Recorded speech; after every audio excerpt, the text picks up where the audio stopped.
ஏய் காயத்ரி, அம்மா. உனக்கு விஷயம் தெரியுமா? என்னம்மா?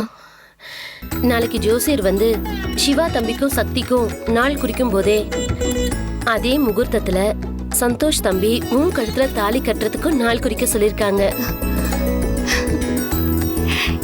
என்னம்மா சொல்றீங்க? ஆமாமா, அந்த வீடியோ இருக்க வரைக்கும் அந்த இந்துவோட அனிதாவோட குடுமி நம்ம கையில தான். இருந்தாலும் இந்த விஷயத்துல ருத்ராமாவே நேரடியா தலையிட்டதுனால எல்லாமே நல்லபடியா நடக்கும்னு தோணுது.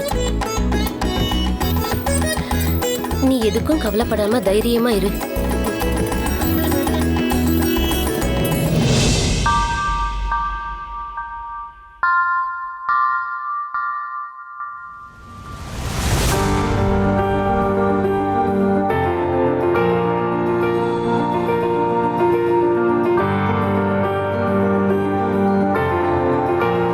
உனக்கும் சக்திக்கும் கல்யாணம் பண்ணி வைக்கலான்னு நாங்கள் முடிவு பண்ணியிருக்கோம்.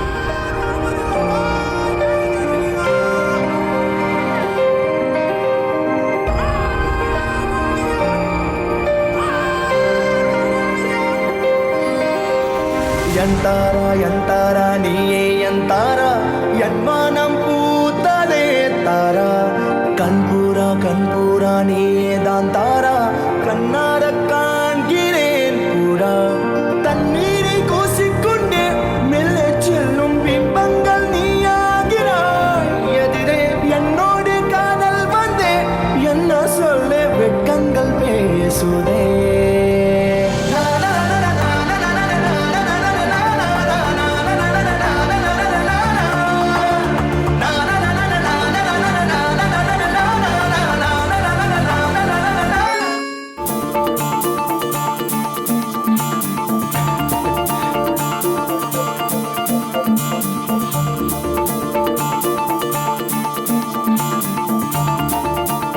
சக்தி, நீனும் தூங்கலையா? இவரே போன் பண்ண சொல்லி மெசேஜ் போட்டுட்டு இப்ப தூங்கலையான்னு கேக்குறாரு. அவ்வளவு தெளிவா நீங்க?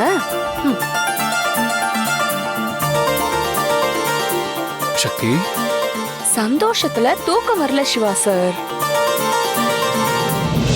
உங்களை நினைச்சிட்டே தான் இருந்தேன். அப்பதான் நீங்க போன் பண்ண சொல்லி மெசேஜ் போட்டிருந்தீங்க. அதான் நான் உங்களுக்கு கால் பண்ணேன். நம்பிட்டேன். என்ன அருண், என்கிட்டயே போய் சொல்றியா? நீங்க தான் பெரிய லாயர் ஆக போறீங்களே, உங்ககிட்ட நாங்க போய் சொல்லி தப்பிக்க முடியுமா? என்ன கலாய்க்கிறீங்களா? நான் எதுக்கு சக்தி உன்னை கலாய்க்க போறேன்?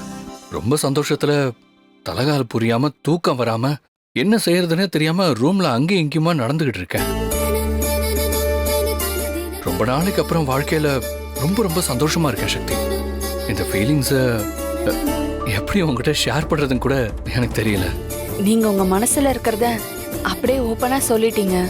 ஆனா இங்க நானு தூங்கணும்னு கண்ணை மூடினாலே உங்க முகம் மட்டும்தான் கண்ணு முன்னாடி வந்து போகுது. நம்ம 2 பேருக்குள்ள நடந்த ஞாபகங்களை நான் ஒவ்வொன்னா நினைச்சு ரசிச்சுக்கிட்டே இருக்கேன். டைம் இப்படியே போச்சுன்னா என்ன ஆகுனே தெரியல.